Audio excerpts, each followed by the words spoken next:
बिस्मिल्लाहिर्रहमानिर्रहीम। Science chapter 1 का आज हमारा 12th लेक्चर है, जिसमें हम इनवर्टिब्रेट्स की क्लासिफिकेशन के बारे में पढ़ेंगे। वर्टिब्रेट्स की तरह इनवर्टिब्रेट्स के भी मुख्तलिफ ग्रुप्स हैं, जिनके रिप्रेजेंटेटिव मेंबर्स हैं स्पॉन्जेस, जेलीफिश और वर्म्स। ये रिप्रेजेंटेटिव मेंबर्स हैं अपने डिफरेंट ग्रुप्स के। क्लास ग्रुप के नेम्स नहीं हैं। हम साथ साथ ये भी देखेंगे कि इनके ग्रुप्स के क्या नाम है।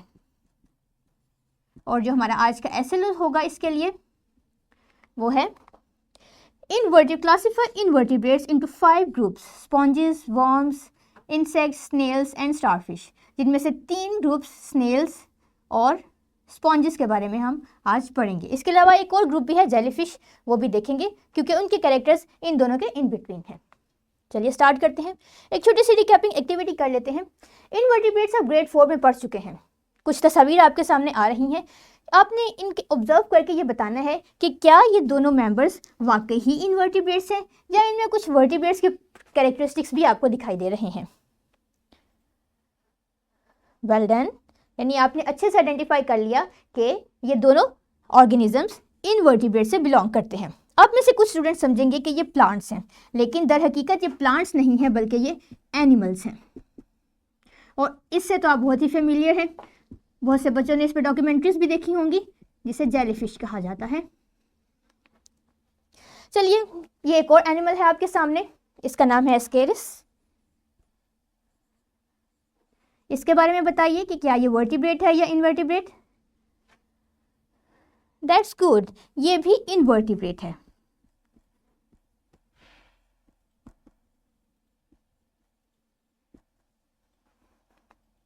Next comes very familiar starfish. याद रखिए कि ये फिश नहीं है, लेकिन इसका नाम स्टारफिश है। It is another invertebrate animal. Who is this one? Snail. तो क्या स्नेल में आपको बैकबोन या वर्टिब्रल कॉलम दिखाई दे रहा है? यकीनन नहीं, तो ये भी इनवर्टिब्रेट है। इट्स अ ग्रास हॉपर, जिसे बरसात के मौसम में अक्सर आपने पौधों के ऊपर बैठे देखा होगा। सो ये कौन है, वर्टिब्रेट या इनवर्टिब्रेट? वेरी गुड, ये भी इनवर्टिब्रेट है। ये तो थी छोटी सी रिकैपिंग एक्टिविटी, और आपने तमाम क्वेश्चंस को करेक्ट आंसर किया। अब इन्हीं तमाम ऑर्गेनिजम्स को जिन्हें आपने अभी आइडेंटिफाई किया है, इन तमाम को देखिए और बताइए कि इनमें आपस में क्या फ़र्क है। स्नेल एस्केरिस से, जेलीफिश से, स्पॉन्जेस से, स्टारफिश से और ग्रास हॉपर से किस तरह मुख्तलिफ है। ऐसा कीजिए कि अपनी कॉपी पे एक टेबल ड्रॉ कीजिए जिसमें 6 कॉलम्स हों। हर कॉलम के ऊपर उसके एनिमल का नाम लिखिए और नीचे लिखिए कि उसका कौन सा ऐसा यूनिक कैरेक्टर है जो बाकी के एनिमल्स से मुख्तलिफ है। स्नेल में ऐसी क्या खास बात है जो जेलीफिश, स्पॉन्जेस और बाकी एनिमल्स में नहीं है। इसी तरह ग्रास हॉपर में ऐसी क्या खास बात है, क्या यूनिक फीचर है जो पहले तमाम एनिमल्स में नहीं है। आपके पास 5 मिनट है इस एक्टिविटी के कंप्लीट करने के लिए, फिर हम आगे बढ़ेंगे।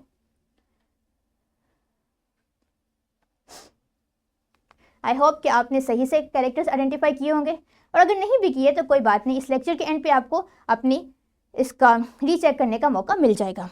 सो हमारा आज का लेक्चर भी यही है कि हम इनवर्टिब्रेट्स को क्लासीफाई करेंगे। बुक में से पेज नंबर 14 पे आपको इससे रेलेवेंट मटेरियल मिलेगा। ये आपका पेज नंबर 14 है, जिसमें से आज हम स्पॉन्जेस, जेलीफिश और वर्म्स पढ़ेंगे। आगे बढ़ने से पहले मैं ये आपको बताते चलूँ कि जब हमने बहुत फर्स्ट लेक्चर में, लेक्चर नंबर 1 में डिस्कस किया था कि एनिमल्स को के कुछ किंगडम है, जैसे 5 किंगडम सिस्टम्स में एनिमल्स को एक किंगडम का नाम दिया गया था। अब किंगडम एनिमेलिया में भी बहुत सी वेरिएशंस हैं। बहुत ज़्यादा तादाद में एनिमल्स प्रेजेंट हैं और तमाम एनिमल्स एक दूसरे से बहुत मुख्तलिफ हैं। इसी तरह हमने किंगडम की भी सब कैटेगरीज बना ली थी। तो किंगडम से के सेकंड जो कैटेगरी है वो है फाइलम। फाइलम वर्टिब्रेट्स के भी हैं और इनवर्टिब्रेट्स के भी। इनवर्टिब्रेट्स के फाइलम्स में आपने वर्टिब्रेट्स को पढ़ा था और इसके फाइलम का नाम था कॉर्डेटा, जबकि वो फाइलम जिनके रिप्रेजेंटेटिव मेंबर्स हम आज पढ़ने जा रहे हैं वो हैं पोरिफ्रा, जिसका मेंबर है स्पॉन्जेस, निडेरिया, जिसका मेंबर जेलीफिश है, प्लेटीहेलमिन्थिस, निमाटोड और एनेलिड्स, इन ये तमाम तीन फाइला है ये, और इनमें वर्म्स प्रेजेंट है मुख्तलिफ टाइप्स के। फिर इकाइनोडर्मेटा, जिसका रिप्रेजेंटेटिव मेंबर फेमिलियर एग्जाम्पल है स्टारफिश की। देन कम्स मोलस्का, मोलस्का की फेमिलियर रिप्रेजेंटेटिव एग्जाम्पल है स्नेल्स। और फिर आर्थ्रोपोडा, जिसका मेंबर है इंसेक्ट्स। ये सब इनमें से कुछ सब फाइलम्स हैं, कुछ फाइलम्स हैं, लेकिन ये तमाम इनवर्टिब्रेट्स के ग्रुप्स हैं। चलिए स्टार्ट करते हैं। स्पॉन्जेस, जिसका फाइलम है पोरिफ्रा। स्पॉन्जेस चूंकि एक एनिमल को, स्पॉन्जेस को हम एज ए एनिमल डिस्कस नहीं करेंगे, यहाँ हम as a group member discuss करेंगे, और हम ये अज्यूम करेंगे कि जो स्पॉन्जेस की प्रॉपर्टीज़ हैं इसके बाकी के मेंबर्स में भी ये तमाम प्रॉपर्टीज़ पाई जाएंगी। सो स्पॉन्जेस जो है उसकी इरेगुलर बॉडीज हैं, जैसा कि आप यहाँ देख रहे हैं। इसमें आपको किसी किस्म की कोई सिमेट्री नहीं दिखाई दे रही, ना इससे आँख है, ना हाथ पाँव, ना बाजू, ना मुँह। तो फिर ये जिंदा कैसे है, ये एनिमल कैसे है, देखते हैं।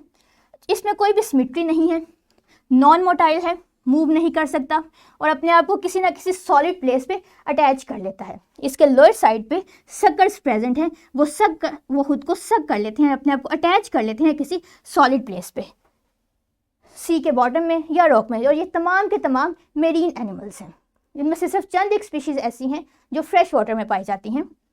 अब होता क्या है कि स्पॉन्जेस की बॉडी में पोर्स प्रेजेंट हैं। स्पॉन्जेस की बॉडी में पोर्स प्रेजेंट है, छोटे छोटे, जैसे कि आपने एक स्पॉन्ज में देखा होगा, छोटे छोटे से सुराख होते हैं जिनमें हवा होती है। लेकिन इन स्पॉन्जेस की बॉडीज़ में जो पोर्स प्रेजेंट हैं ये वाटर चैनल्स हैं एक्चुअली। पानी इन वाटर चैनल्स में से गुजरता है, और गुजरते गुजरते ही ये एक तरह की वॉल बना लेता है इस पूरे स्केलेटन, पूरे स्पॉन्जेस के साथ। यानी ये एक स्केलेटन की तरह काम करता है जो इन सुराखों में से पानी गुजरता है, वाटर चैनल्स बना लेता है, और यही वाटर चैनल एक्चुअली स्केलेटन के काम करता है। आपको जो इसका स्ट्रक्चर इरेक्ट दिखाई दे रहा है ये इसी वाटर चैनल्स की वजह से है। अब स्पॉन्जेस क्या करते हैं कि इस पानी में जो डिजॉल्व न्यूट्रिएंट्स हैं वो एब्जॉर्ब कर लेते हैं और खुद को नरिश करते हैं।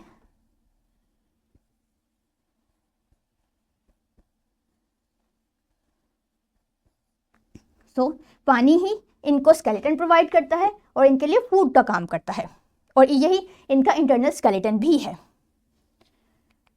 ये देखिए, ये एक एग्जांपल है जिसमें ये छोटे छोटे पोर्स आपको दिखाई दे रहे हैं। जैसे ही पानी इन पोर्स में से गुजरेगा, ना सिर्फ इसको एक शेप अप करेगा, इरेक्ट शेप देगा, बल्कि इनको न्यूट्रिएंट्स भी प्रोवाइड करेगा। क्योंकि ये सी की बॉटम में होते हैं तो बॉटम में बहुत से न्यूट्रिएंट्स इनके लिए अवेलेबल हैं जो इस पानी के में डिजॉल्व होकर इनकी बॉडी को मिल जाते हैं। स्पॉन्जेस की खास बात यही है कि इनमें कोई भी स्केलेटन प्रेजेंट नहीं है और ये इरेगुलर बॉडीज रखते हैं, नॉन मोटाइल हैं। Then comes the jellyfish. Jellyfish belong to the sub phyla Cnidaria. Cnidarian के रिप्रेजेंटेटिव मेंबर जेलीफिश है। इनकी बॉडी जैसा कि आप देख रहे हैं जेली लाइक स्ट्रक्चर होता है। ज़्यादातर जेलीफिश ट्रांसपेरेंट हैं, लेकिन हमें बहुत सी कलरफुल जेलीफिश भी मिलती हैं। इनमें रेडियल सिमेट्री है। रेडियल सिमेट्री का मतलब ये है कि अगर आप इनकी बॉडी को एक सेंट्रल प्लेन से डाइसेक्ट करें तो आपको इस तरह के जितने भी पार्ट्स मिलेंगे वो इक्वल होंगे। ना सिर्फ इक्वल होंगे बल्कि इनमें जितने भी सेगमेंट्स आएंगे उन तमाम की प्रॉपर्टीज़, उन तमाम के फीचर्स एक ही जैसे होंगे।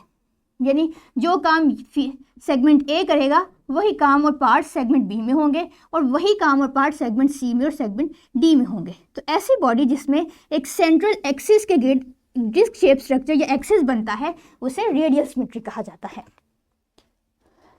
अब आते हैं वॉर्म्स की तरफ। वॉर्म्स जैसा कि हमने पहले डिस्कस किया था कि वॉर्म कोई एक फाइला नहीं है या किसी एक एनिमल का नाम नहीं है, बल्कि ये ग्रुप ऑफ एनिमल्स हैं। किस ग्रुप को कहा जाता है वॉर्म्स? वॉर्म्स ऐसे एनिमल्स होते हैं जिनमें कोई लिम्स नहीं है, यानी उनके हाथ और पाँव नहीं होते। इनकी long cylindrical tube like body है, एक लंबा सा ये स्ट्रक्चर इनमें प्रेजेंट है। ऐसे ऑर्गन्स जिनमें मुंह और बैक एंड ज़्यादातर आइडेंटिफाई नहीं किया जा सकता। इनकी बॉडी में छोटे छोटे से सेगमेंट प्रेजेंट हैं और ये थ्रू आउट बॉडी एक ही तरह की होती है। इन्हें वॉर्म्स कहा जाता है। इनकी सिमेट्री को देखें तो ये बायलेटरली सिमेट्रिकल है। बायलेटरली सिमेट्रिकल का मतलब क्या है कि वॉर्म्स को हम सेंट्रल एक्सिस में डाइसेक्ट करने की बजाय इनका प्लेन ऑफ सिमेट्री इनके दरमियान से गुजरता है। तो दो हाफ बन गए, ए और बी। तो हाफ ए की जो प्रॉपर्टीज़ और जो इनका स्ट्रक्चर होगा वही हाफ बी का होगा। ह्यूमंस का भी बायलैटरली सिमेट्रिकल सिस्टम है। सिलिंड्रिकल बॉडीज़ हैं ये। कुछ वॉर्म्स ऐसे हैं जो बिल्कुल फ्लैट हैं, जैसा कि इसके एग्जांपल है लिवर फ्लुक। जो वॉर्म्स आपने इस प्रेजेंटेशन के शुरू में देखे थे उनका नाम था स्कैरिस, और ये ह्यूमन इंटेस्टाइन्स के अंदर प्रेजेंट होते हैं, जिन्हें पेट के कीड़े भी कहा जाता है। कुछ वॉर्म ज़मीन में रहते हैं, जैसा कि अर्थवॉर्म, और इस सबसे तो आप बहुत ही फेमिलियर हैं। और कुछ वॉर्म्स पानी में रहते हैं। ये देखिए, ये इनका बायलैटरली सिमेट्रिकल स्ट्रक्चर है। इनका प्लेन ऑफ सिमेट्री इनके सेंटर से गुजरता है। दो हाफ बन जाएंगे, एक ग्रे हाफ जो पिछली तरफ है और एक सामने वाला हाफ बी। और इन दोनों में एक ही जैसा स्ट्रक्चर और एक ही प्रॉपर्टीज प्रेजेंट है। ये अर्थवॉर्म है जो ज़मीन पे रहते हैं और ज़मीन को फर्टाइल बनाते हैं। इनका भी देख लीजिए, इनमें आप माउथ और टेल में फ़र्क करना इनके मुश्किल है। ये फ्लैट वॉर्म्स हैं। फ्लैट वॉर्म्स जो बिल्कुल चपटे होते हैं। ये इसकी माउथ शेप है और ये इसकी टेल है, और इसका नाम है लिवर फ्लूक।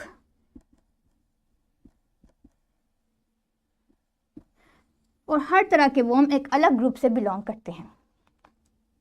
ये तो था हमारा आज की 3 क्लासेस, और इनके कैरेक्टर्स रैप अप कर लेते हैं, जल्दी से रिवाइज करते हैं। स्पॉन्जेस की सिलिंड्रिकल बॉडी होती है, नॉन मोटाइल हैं, ये मूव नहीं करते, और इनकी इरेगुलर बॉडी है।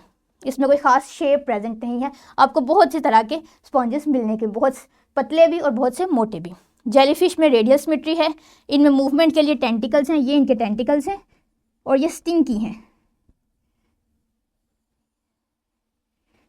अपने प्रे को ये बहुत मजबूती से जकड़ लेते हैं, और इनकी जेली लाइक अपीयरेंस है।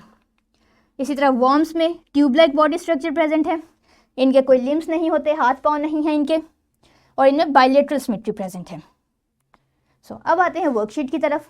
आपकी टीचर आपको ये वर्कशीट जो प्रोवाइड करेंगी, आपने इन्हें सॉल्व करना है और बाद में रिटर्न करना है। चलिए अपना काम स्टार्ट कीजिए।